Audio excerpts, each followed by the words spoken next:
Okay, evening everybody. Okay, so we are Hey Omid base, 9 lines up from the bottom. You may remember previously we were discussing this, we had a long time discussing the dimensions of the Aron and the Kapores, its cover, what exactly the size of it is. We know for sure that the Aron was 9 tefachim tall.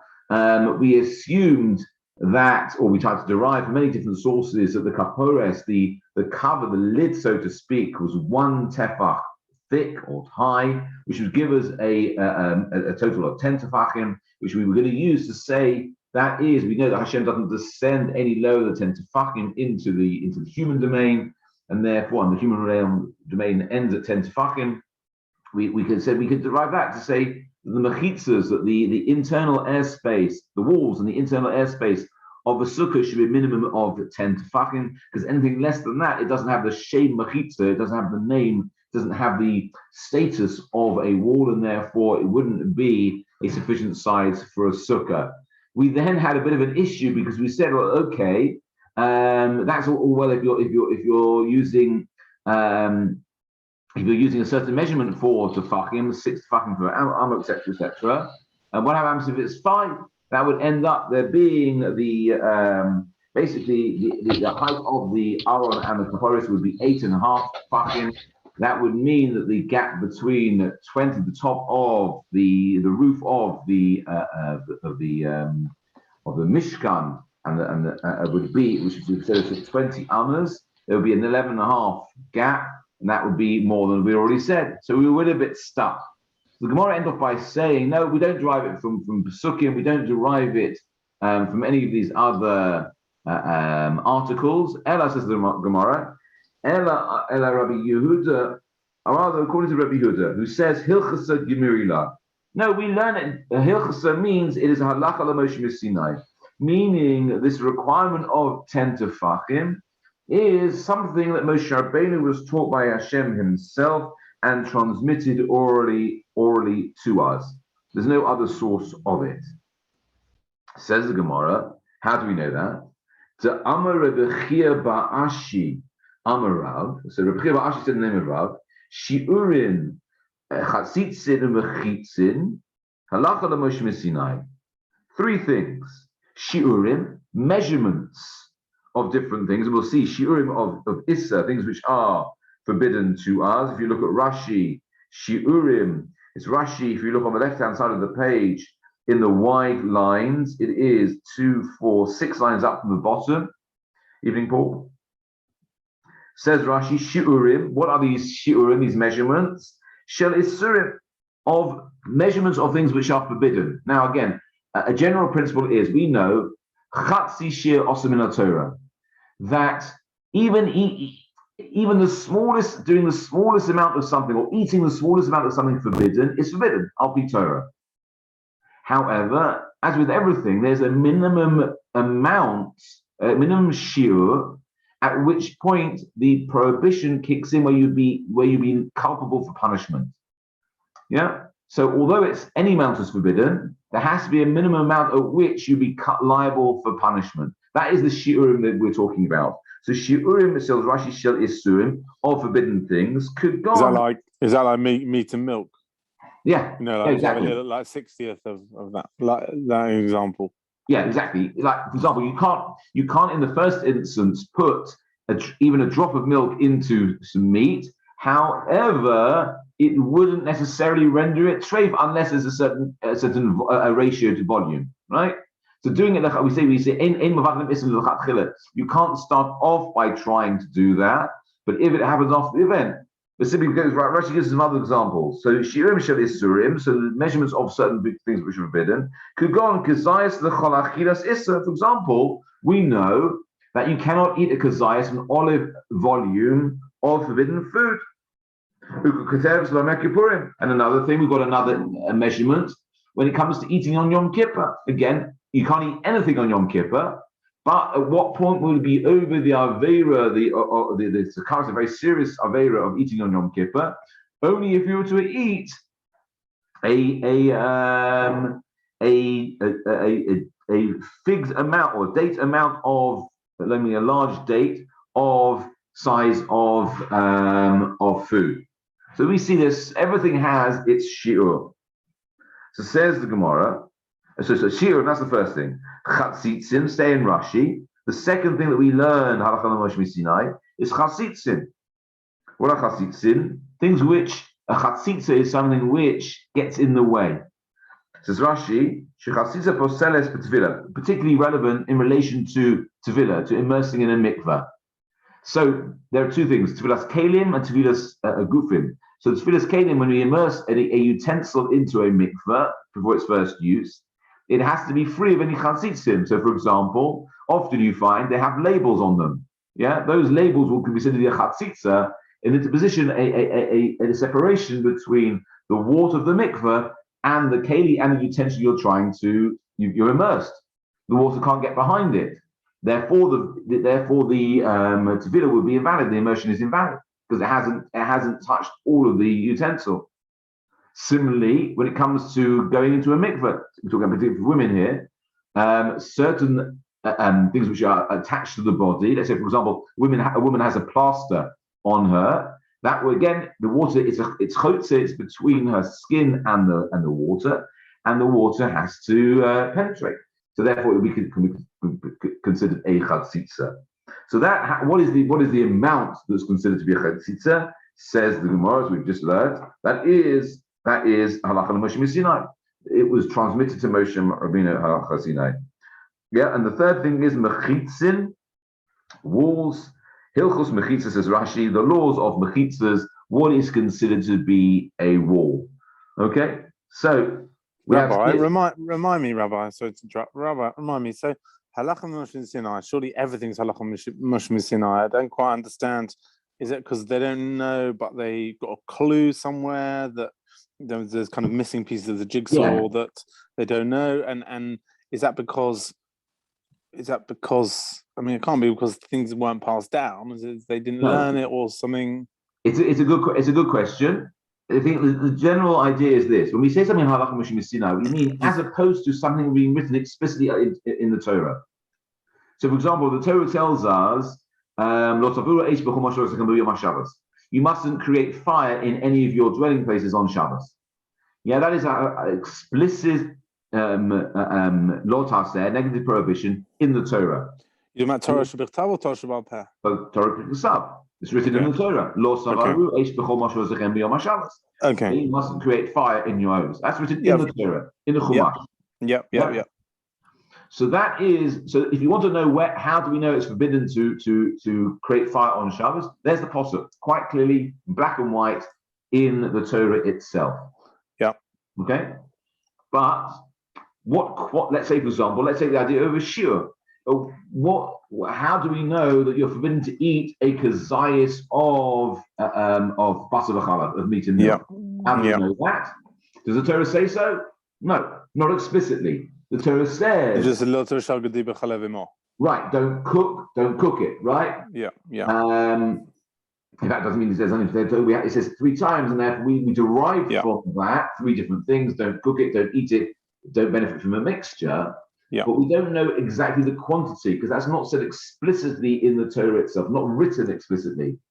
So this idea of halacha the Moshe Sinai is there were certain things which weren't written explicitly in the Torah, but they were transmitted orally to Moshe Rabbeinu at Har Sinai by God Himself, and then from subsequent generation to generation. And things like a quantity, like it's not in Rashi, it's not in Tosfos, it's not in the Shulchan Aruch, it's not as in because they disagree so much. There's no kind of definitive answer to a quantity. No, because you jumped ahead of forward. You've jumped forward a stage. Yeah. So we're talking about these shiur. For example, let's take the 3 things: the shiurim, the chatzitzin, and the mechitzin. Yeah. What are the shiurim for certain for prohibitions? That the only reason we know that is halacha Moshe Sinai, directly transmitted to us, but not written down. Yeah. Then we obviously can debate what relates to which things. We'll see. But the actual source, we're now dealing with what is the source. I see. That's what we're talking about. The idea of chatzitza. How do we know what is considered to be a chatzitza, what's not considered to be a chatzitza? Again, the Torah doesn't say explicitly. The only reason we know it is Moshe Rabbeinu from Halacha Moshe Sinai. The idea of mechitzas, what is considered mechitza, what is not considered mechitza, particularly relevant in Hilchos Eruvin, also in Sukkot as well. Again, not written explicitly alpit in the Torah, only because Moshe Rabbeinu was transmitted to Moshe Rabbeinu at Har Sinai. Okay? Yeah. Okay, great. So, Chazitim we saw. So we see. So according to Rav, Shiurim, Chatzitim, Machitim, other things we can add. There is a whole list of things which Halacha Moshe Sinai. These three are included in that list.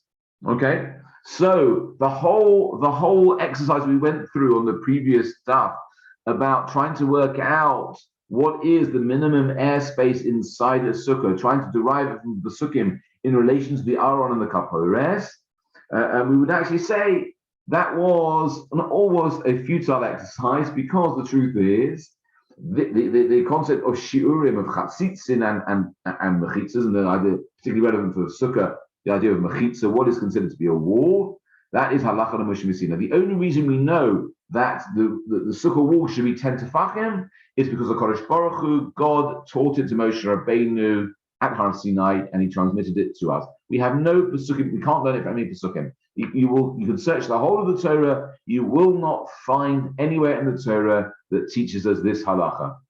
Does that make sense? Okay.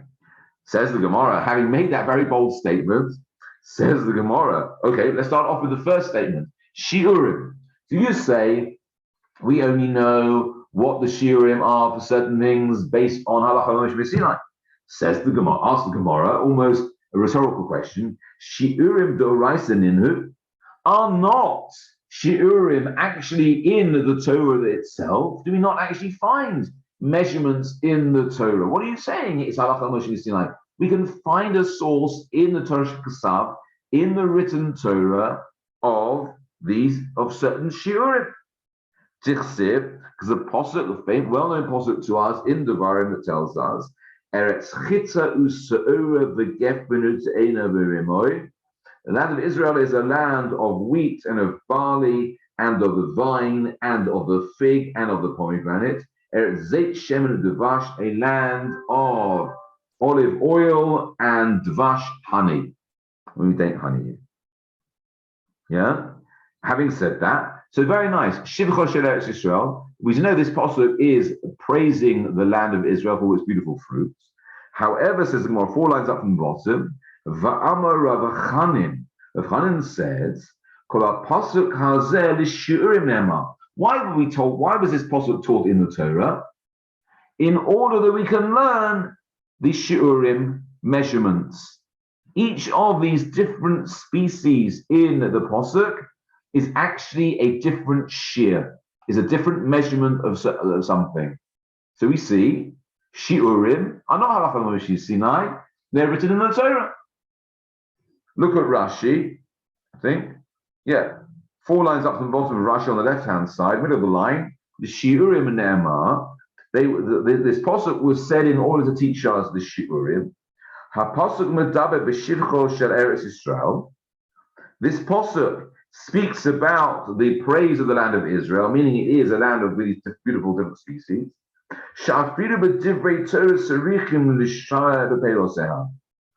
What is the specific praise of the land? Not just that it produces beautiful fruit, the wheat and barley and dates and figs and pomegranates, etc., but even its fruits are to be used for Torah measurements. That is the Shivcha Shel Eretz Yisrael. That the land itself has fruit, which the fruit is used as a measurement for things in the Torah. It's Surim Shiva Torah, those things which are forbidden in the Torah. See what Rashi's saying here? Beautiful idea. That it's not stomach a praise of the land of Israel that it produces beautiful fruit, but the land produces fruit which are required in order to teach us the measurements of those things which are forbidden. So how can you say that these measurements are halacha Moshe Messina?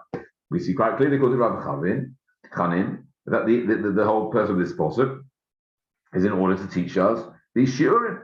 And let's go through them one at a time. Says the Gemara, 3 lines up from the bottom, What's the first thing? Chita, wheat. So what do we know about wheat? Says the Gemara, Chita lebeis hamanuga. Chita, the size of a wheat kernel, is the shiur when it comes to a house which has been afflicted by sura'as. So this type of leprosy disease, spiritual leprosy, can affect not only a human being, but also his home and his clothes and utensils. What is the shear of, what is the amount of this which would render a person tamei? So a person who goes into, the Torah says, anything which is in the house becomes tamei. At what point does a person does become tamei? Says the Gemara further, end of the third line from the bottom. This nun was taught in a Mishnah in Negaim. Hanichnas lebeis hamanuga. A person who goes into one of these afflicted houses, the kelav akotefav, and he's got his clothes thrown over his shoulder. He's not wearing them; he's carrying them on his shoulder. The sandalav v'tavosav biyadoi, and his shoes and his rings are in his hand. Again, he's not wearing them; he's carrying them. And we'll see this is a very important point. Hu v'hein tmeim miyad. He and all of these things he's carrying become tamei immediately. Look at Rashi, penultimate line of Rashi, second word in, Kelav Aktefav, Sheinu Lavosh Bahen. He's not wearing them. He's got them over his shoulder and his hands, not wearing them. He's holding them in his hand. His rings are like his sandals, like his shoes. I mean, they're being carried, not worn. Tamei miyad, says the Mishnah. They become tamei. He and they become tamei immediately. Why? Well, we'll see in a second. What says Rashi? Below shia. It doesn't. There's no minimum amount he has to be in the house for him to become tamei. It's not. He has to spend. For him to become tamei, he becomes tamei immediately. The moment he steps forward into that house, he, together with everything he's carrying, becomes tamei. Because the pasuk says, the person who goes into the house should become tamei. And everything which goes into the house becomes tamei, meaning not only him, but everything that he's carrying, because everything he carries is only going into the house on account of him carrying it. It doesn't carry itself, and therefore it's considered to be part of him. So he and everything he carries, which goes into the house, becomes tamei immediately. Okay, move on to Vav Amud Aleph. This.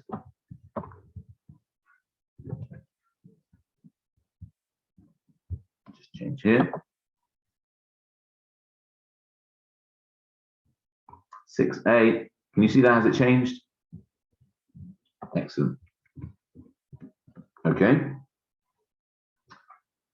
so if the person and everything they're carrying comes tamei immediately. Compare that to Haya Lavush Kelav. He's wearing his clothes. V'sanalav baraglav, and his shoes are on his feet. V'savasav be'es ba'osav, and his rings are on his finger.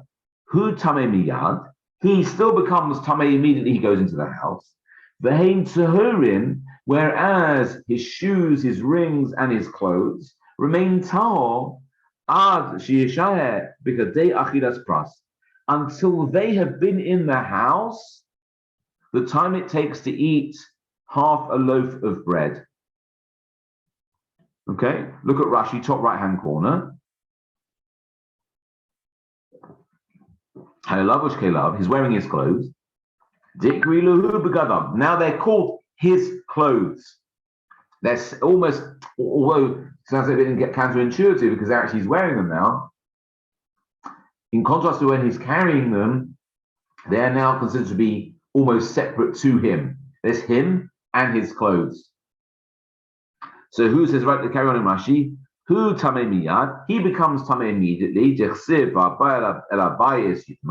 we saw the previous passage, when the person who comes into the house becomes tamei. V'hein torim ad sheyishayeh, whereas his clothes, his boots, and his rings only become tummy once he's been there, the time it takes to eat half a loaf of bread. Tichsiv, says Rashi, because it says in the Pasuk, Va'ochel bebayis yichabes. Someone who eats in the house shall wash their clothes. V'darshinan, says Rashi, b'toras kanim, and the Midrash derives, only ela ochel b'shochev, only those things, only when eating and sitting. Ochel below shochev, eating and while sitting. Has to be both. However, ochel below shochev, however, eating without sitting, or shochev below ochel, or sitting without eating, lo ochel below shochev, or neither eating nor sitting. Minayim. Where do we know that you're not, you won't become tummy immediately? Talmud Lomer, Yichabes begadav. The Pasuk says he shall wash his clothes. Reba comes to extend the thing. Shtei pa'amim kasiv Yichabes begadav. So the Torah has extended the halacha to include other things by writing it twice. Right? By writing Yichabes begadav, he should wash his clothes twice. If it was written at the end, it would have included everything. Why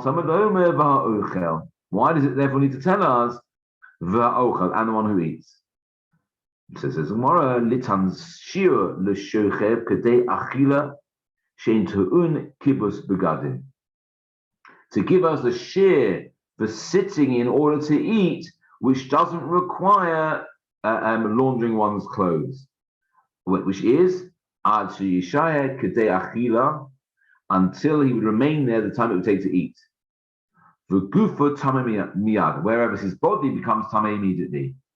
Ta'achi kasiv, because that's what it's written explicitly. V'aba el abayis yitzma, the one who comes into the house should become tamei.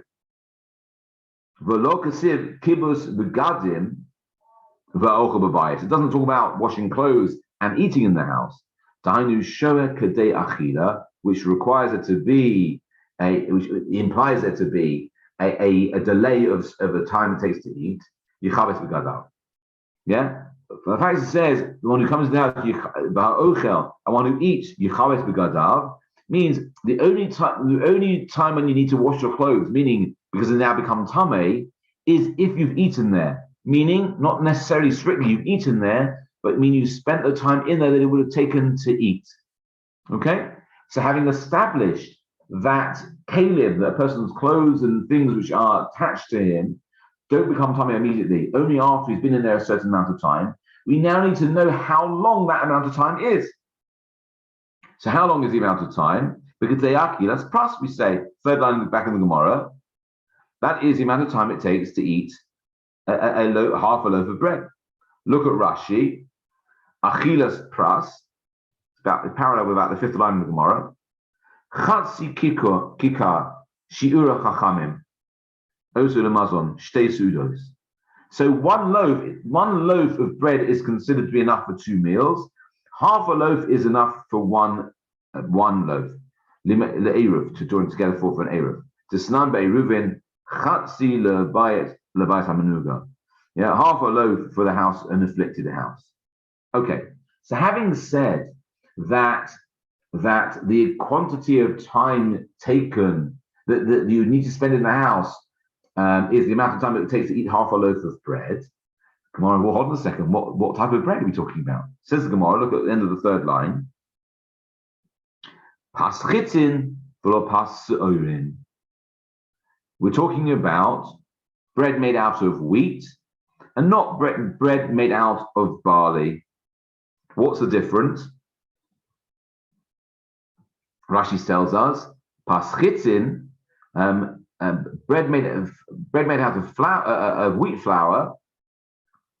Shahayasa mu'etes mishel se'orim, because it takes less time to eat bread made out of wheat flour than it does to eat bread made out of barley flour. Presumably, the flour is finer, and therefore the bread is of a better quality, easier to eat.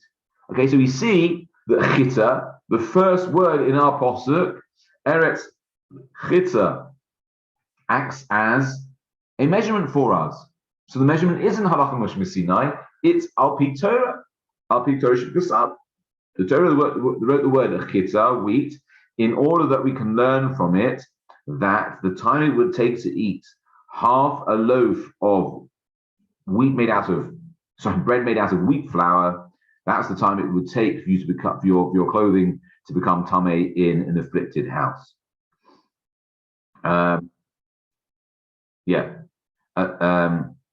Let's go back in the Gemara, fourth line of the Gemara, second word. So v'lo pas shiurim, meisei v'ocher beliftan. So your meisei means you're reclining. Hey saber, yes, as we have at the seder. Yeah, that's the way they used to eat, reclining. V'ocher beliftan means eating it with a condiment, dipping it in something. Yeah, you see in the Gemara and Pesachim we'll talk about a lot of this idea of liftan, of dipping food. That's very much the way they did. Take their pitta and dip it into hummus. Yeah, and look at Rashi. Meisei. It is here. The cursor is second word in. Meisei, reclining. Dahainu derech achila. That was the way of eating, reclining. Mishuhu meisei hu asuk ba'achila. What's the relevance of telling us the person is reclining and eating? He's saying someone who reclines to eat is taking their time. They're involved in eating. They're not snacking. They're not nibbling at a kiddush. They're sitting down to a proper meal and eating. And they're not distracted by anything else. So we see there's a significant amount of time involved here. Yeah, that's what Rashi says. Interestingly, the Ritva seems to disagree slightly. I'll share with you the Ritva.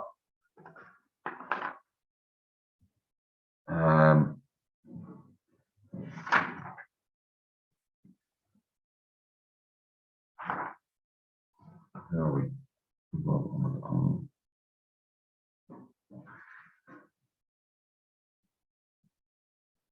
Yeah, says the Ritva. So the person becomes tamei immediately, but his clothes, etc., only become tamei after he spent the amount of time it would take to eat a piece of a half of a loaf of bread made out of wheat. So this is written in relation to in relation to laundering one's clothes to become tamei. It says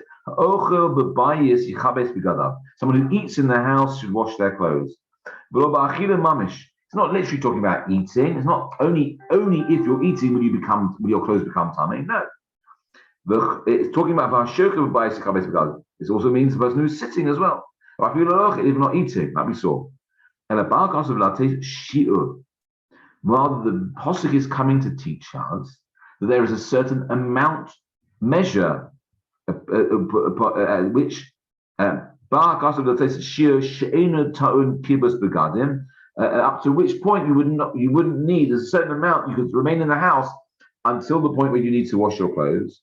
What you're wearing, which is the amount of time it would take to eat, but not that you're literally eating. That is the eating of half a loaf. Half a loaf. As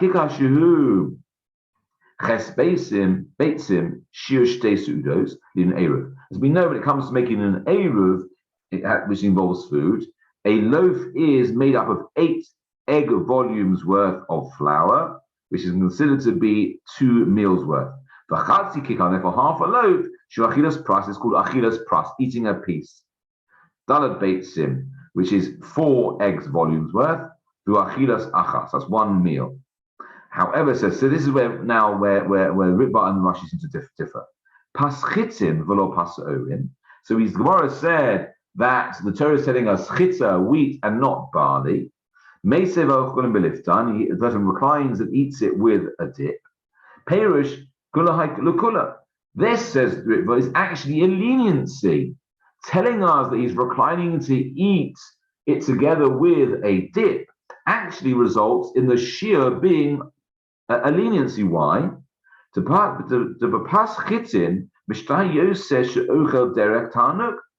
it takes longer to eat bread when you're eating it for pleasure.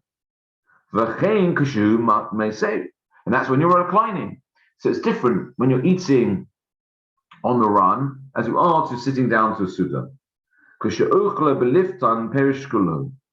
And when you're eating it together with a dip, you're going to be eating all of it, and you're going to be taking your time, because not you're eating the bread in one go, bread up, one bite after the other, but it's dipping it in and eating it, dipping it in and eating it. It's going to take longer.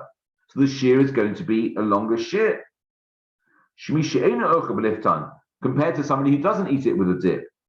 The makom halifta maybe pass by putting. He basically puts it into the dip, and then he brings it to his mouth. The Tosha says, Tosha explains it as well. Ushalo kuka Rashi, and not like Rashi explains. Sheperish basically the perik ketam b'barakim, as he brings down the Gemara in Brachos. Okay. So Rashi seems to think that the person is eating it like non-stop, quite quickly. That's all. He's not thinking about anything. He's not distracted by anything else, and therefore it's not going to take him very long, even though he's eating it with reclining and with a dip. Whereas Ritva was saying no. The whole definition of reclining and dipping is that it's going to take a significant more. It's going to take longer than just eating it plain. Yeah. So we see it's almost a side point. I mean, the whole thing is now a digression from really anything to do with Sukkot, but now we're digressing to saying actually what is the shear here? There seems to be a bit of a difference of opinion. However, what emerges is the source of the shear of the amount of time you would have to be in a house which is tamei before your clothes become tamei is based on the measurement of chitza of wheat. So clearly it comes from a posuk. It's not halacha Moshe Sinai. Okay, that's species number one. Let's go back in the Gemara. But this basis that the clothes you carry become tamei at once and the clothes you wear don't. Yeah. Is there anywhere that shows the discussion of why that way? Because just logically thinking, I would almost say that what you're wearing next to your body becomes tamei, your clothes become tamei. But if you carry an object in there, there's a period of time before. Yeah, no, I agree. It's almost counterintuitive. The articles you're carrying, you would think are more separate to you than the clothes you're wearing, 100%. And that's why I sort of mentioned it. I sort of referenced it when you see the first Rashi on the page. He says, "Hayalavush kelav," when he's wearing them, "Di'iku lahu begadav." When he's carrying, when he's wearing them, I apologize. Hayalavush kelav, when he's wearing his clothes, "Di'iku lahu begadav." When are they called his clothes? When he is wearing them. Now I know, obviously, your clothes can be your clothes when you're carrying them, but it would appear if we were to make a distinction, a person's clothes are by definition the things he wears, not necessarily the thing he carries. Yeah, clothes are the things you wear, you don't necessarily carry them. So therefore, when you're carrying them, they're called your kalim, your articles, or whatever. I can't think of any other word you want to think of. It's supposed to clothes. They are clothes, yes, but they're more like utensils. That's why the word kalim. See, that's what he says. How you lavish kelav, his kelav, his articles. He's wearing them, says Rashi now, and now they're called clothing.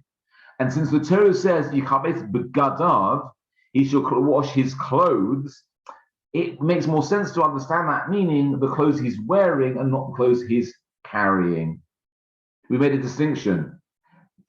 Because otherwise, why tell us he should wash his clothes? If he becomes tamei, of course his clothes become tamei, and they would need to be washed. The reason why the Torah is telling us and he needs to wash his clothes is to tell us that he could become tamei at one point, but his clothes actually could become tamei at a different point. At what point would they become tamei and therefore need to be washed? A different point than he would be. Whereas the things he's carrying are in a different way part of him, part and parcel of him, and they would become tamei immediately together with him, as opposed to the clothes he's wearing. It is a bit of a mental gymnastics, but that's the distinction that we're making, based on the fact that the Torah has made a point of saying he should wash his clothes, having told us v'haba el abayis. Look at the pasuk. V'haba, that which comes, or he who comes into the house, which could mean him and the things he's carrying, which is different to his clothing. Yichabes begadav. If he and everything is, if he comes into the tent and it becomes tamei, well, of course his clothes do. Says the Gemara, no, because it says yichabes begadav. He should wash his clothes. Why tell us that? Clearly, it means that his clothes are considered to be, albeit counterintuitively, in some ways separate to him, and therefore require a longer period in that place before they become tamei, as opposed to him and the things he's carrying. Okay, good question there. Okay, back in the Gemara. Sa'ura. So now, what about wheat? What do we learn from wheat? Says the Gemara, Disnan is taught in a Mishnah in Ahalos, tents, also to do with Tumah, Etzem Kisa'ura, Matame bin Maga, Uvamasa, Ve'ena Matame Ba'ohel. A barley kernel of human bone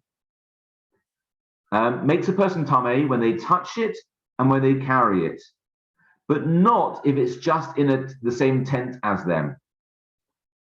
So again, we see that it's a shiur, which is defined by one of those 7 species mentioned in the Pasuk.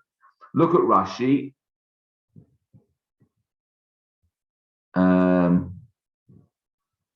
Where are we? Etzem Kasa'ura. There we are, quite way down, about 10 lines down in the Gemara on the right hand side.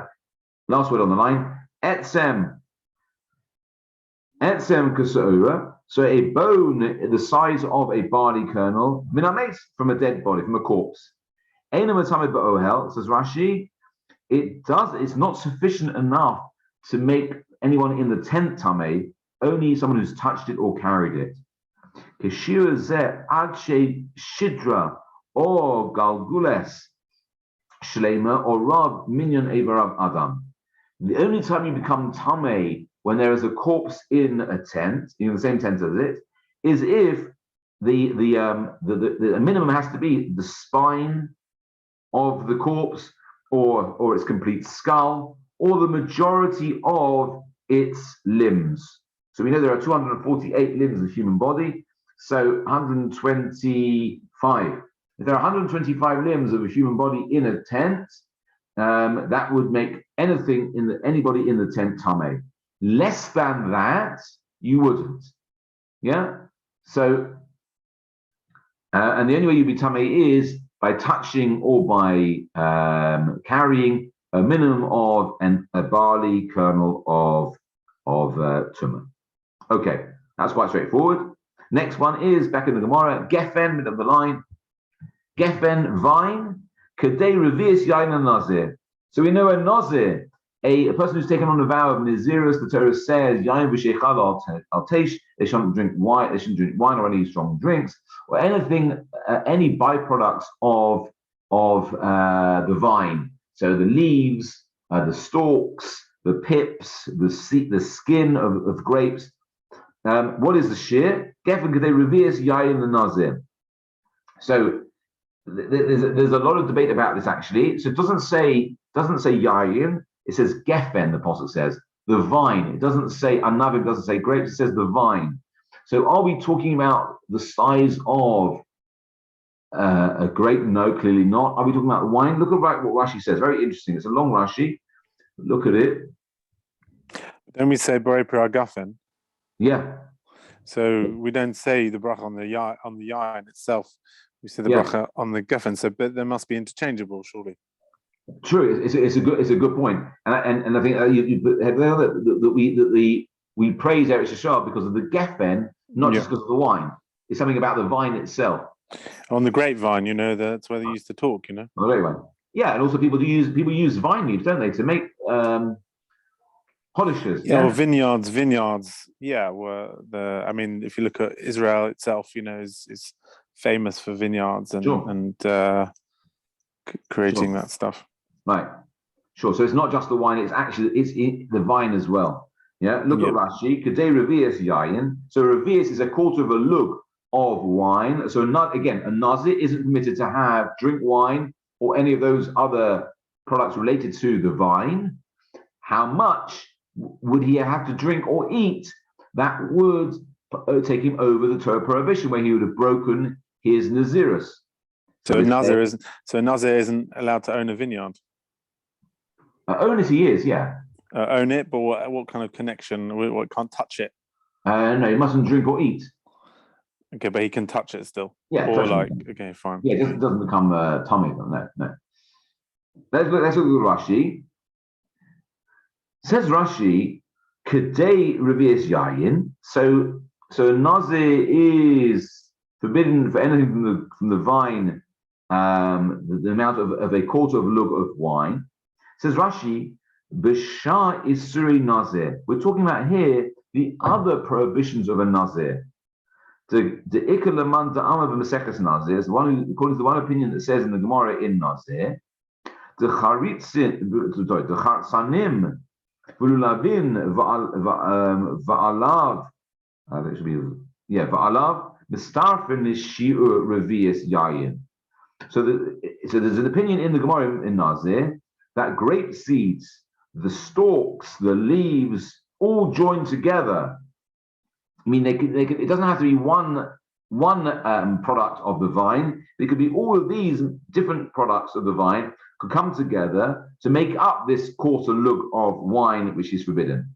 Shim yitnam lakos male yayin, mimenu revius yayin. So what we're talking about here, if you were to take, let's say, some vine leaves and some pips and stalks and put them into a cup of wine, and there's some physics here, and the amount of stuff you put into the cup displaces a quarter of lug of wine from the cup, then that amount would be forbidden to the Nazir. Yeah. So how do we measure volume of solid material? Based on displacement. Am I getting this wrong? Anyone know more about physics than me? It's not going to be difficult. But is that right? We're talking about displacement, yeah? How you measure things, yeah? How much liquid will be displaced by a certain amount will tell you the volume of it. So by placing these materials into a glass of wine, if they were to displace a quarter of a lug of wine, then that would be the amount that would be forbidden to the Nazir. So Rashi, what's a lug? A lug is, I don't know the exact measurement. Is it a solid measure rather than a... No, it's a liquid measure. It's a liquid measure. Liquid measure, yeah. I think it's about 5, I think roughly, if I remember correctly, about 5 fluid ounces. Yeah. Sorry,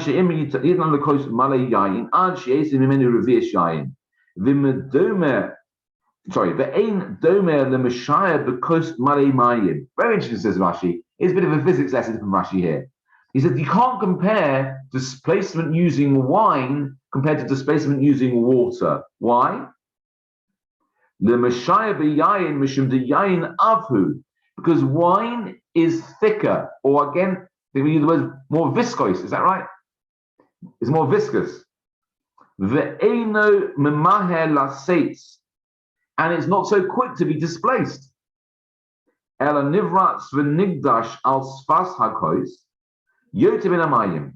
rather, it almost runs and heaps itself on the surface of the cup more than water does. So is that viscosity? Anybody please help me out here? Yeah, I think you're right. Yeah? Surface tension. Surface tension, that's it. Thank you. Surface tension, yes.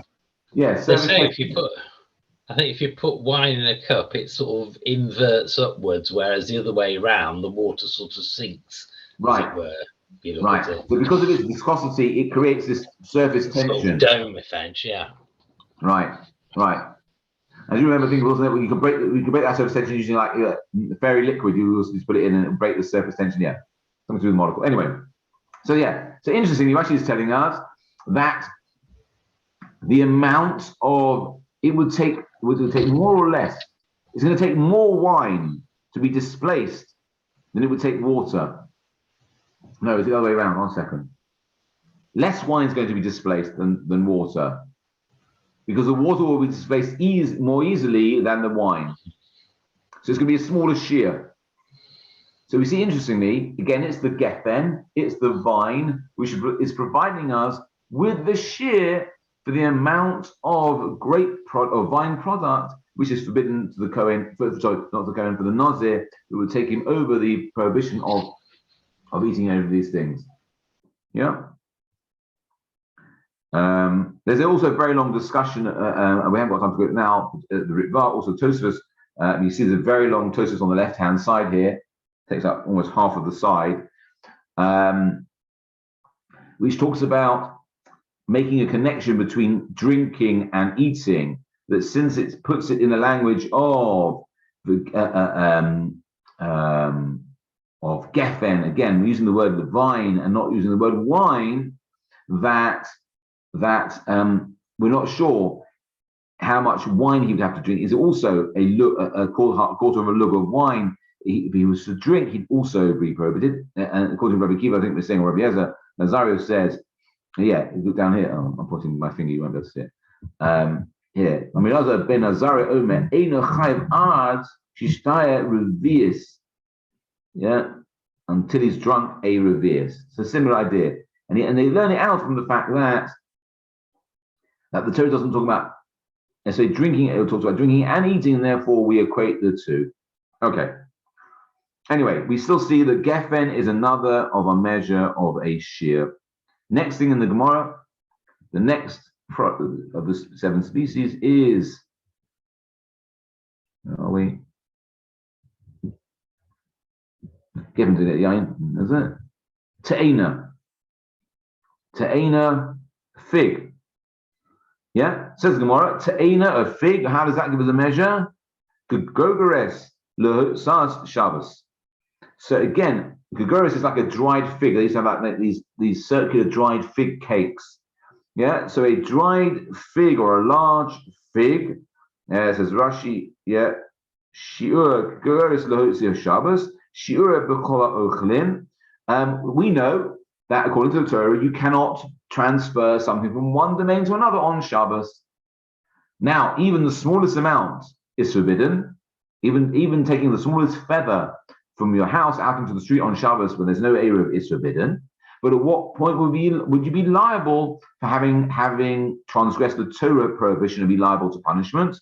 Says the Gemara, it is the amount of food for human consumption of the volume of a dried fig. Yeah. Says why particularly that? Says the Ritva.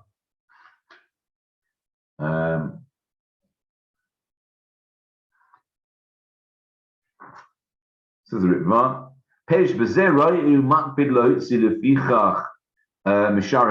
Why particularly that? Because anything less than that doesn't really have any importance. A smaller quantity of food than a dried fig is not really significant, and therefore not a person's particular about it. And why not therefore say it was an olive volume? Because an olive volume is also significant. It is also a valid measurement fit for eating. Because when it's so small as an olive amount, which is smaller than a dried fig amount, a person's not going to be that particular about it to look after it and to put it away, and therefore it's not considered a significant act of carrying. Okay. I think is it Bob Metzia where it talks about the lost and found things. It talks about scattered fruit, and I think it talks about fig cakes somewhere. Yeah, exactly the thing. Yeah. So clearly there was some value on these fig cakes that obviously got a bit of weight to them, a bit of value to them. Yeah. Obviously, if you've lost it or found it, or whatever, you're going to kind of know it's missing. Yeah, exactly. It's probably the minimum amount where a person would. It's like the minimum value. But a person will be particular about it, and therefore that's why you'd have to return it. Anything less than that, it is still a small amount. A dried fig, even a dried fig cake, whatever it is, it's still a small amount. But again, we have to have the minimum. We have to know at what point does the prohibition start? Yeah, would you be liable for? Yeah. Okay, so that's the fig. What's next? Rimon, back in the Gemara, end of the line. Rimon Pomegranate, interesting one, says the Gemara. The Son taught in the taught in the Mishnah in Caleb, called Kali Bale Batim Shiurim Kirimonim. Any household keli, any household vessel which has a hole in it the size of a pomegranate, I'm not talking about the seed here, I'm talking about a whole pomegranate. At that point, a household item, a person decides it's use. I can't use it anymore. Once it's got, you've got a bowl, but it's got a hole in it so large that a pomegranate would fall through it. Even the most sentimental of people would say, you know what, it's time to say goodbye to it, right? Less than that, the person will repair and make good. Remember, talking about times of the Mishnah, we're not talking about a throwaway society, right? People repaired and made good, right? So at what point? So what we're talking about here, only something which has the din of a keli, of a vessel, can become tameh. Once it no longer has the din of a keli, it can't become tameh. So if you take a keli and it's broken, it no longer has the din of a keli, and therefore it can't become tameh. And any tumor it had goes away. But at what point does it lose its status of that of keli? Says the Gemara, once it has a household object, once it has a hole in it the size of a pomegranate, then it no longer has the din of a keli. Look at Rashi. But what materials would they have had? Just like clay, right? Clay pottery Clay and stuff. or wood? Nothing.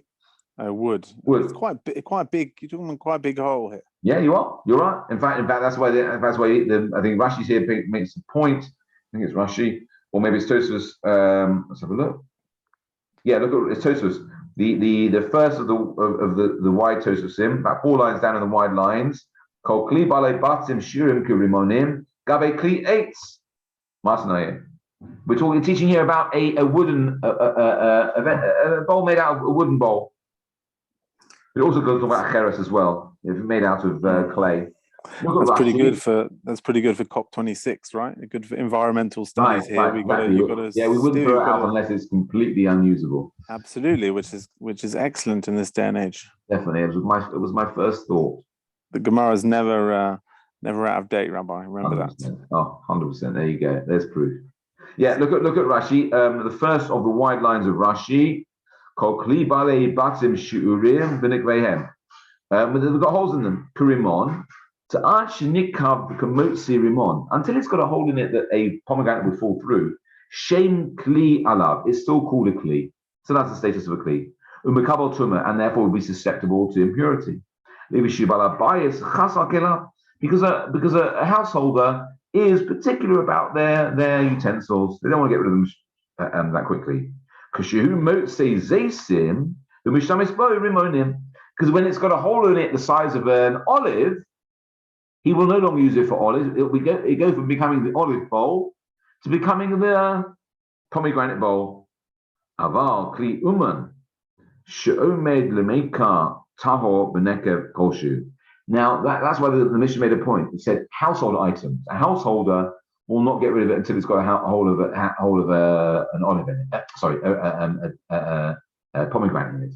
However, an uman, a craftsman, someone who's manufacturing these items, if it's even got the smallest hole in it, he will discard it. Yeah, he's not going to try and sell that because he wants to be selling quality products.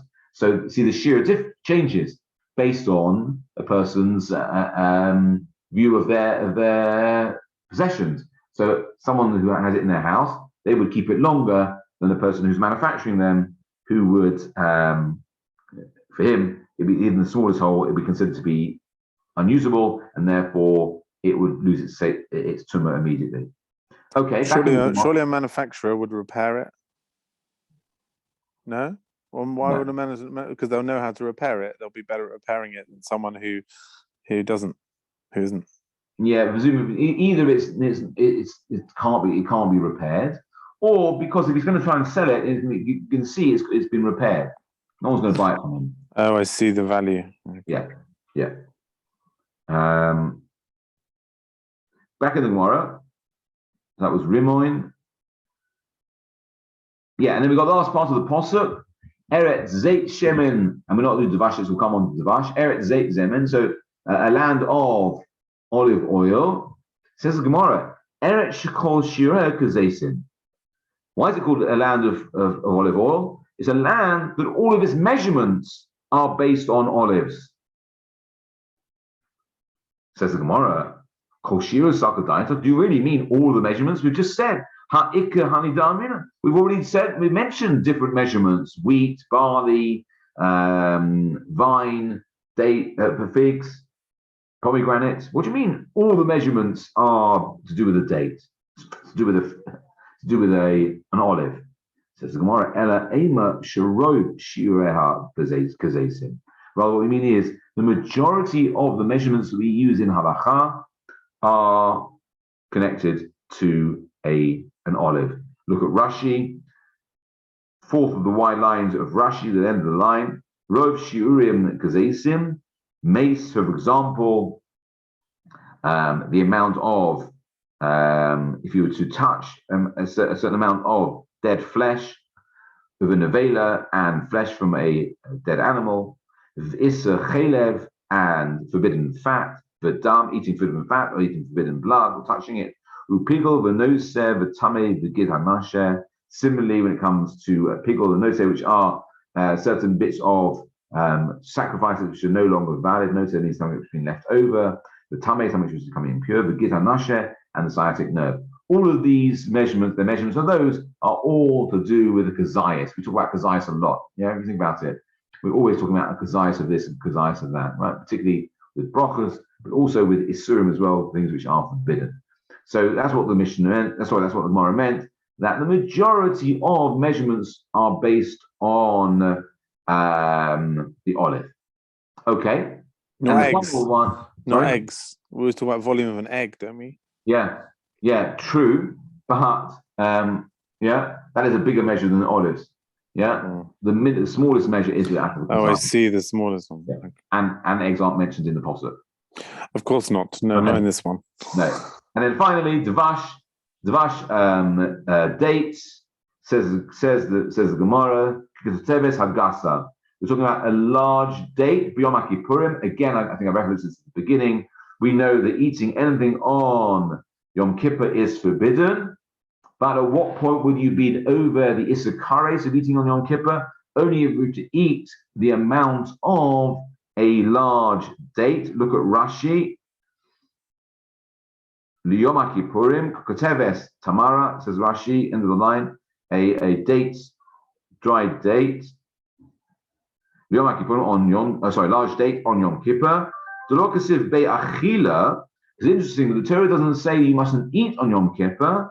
Ella Ashelot Uneh. It doesn't say a person who eats on Yom Kippur shall get kares. Right? It says Ashelot Uneh, someone who doesn't afflict themselves. The negative prohibition is about is transgression if not afflicting. What we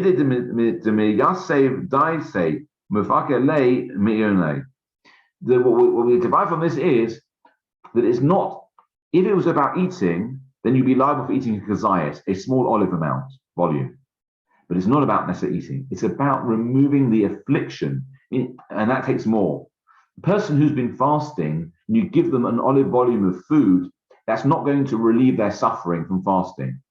At what point was the minimum amount you could give somebody to relieve their pain from fasting? That would be a food to the volume of a large date. And therefore, that's what the Torah is talking about when it says someone who doesn't afflict themselves, therefore by eating a certain amount, they would get the punishment of kares. And that's why it's so information. So we've been through the whole of the posuk, and we see every single item in that posuk gives us a shir. Says the Gemara, Almer de'oraisa ninu.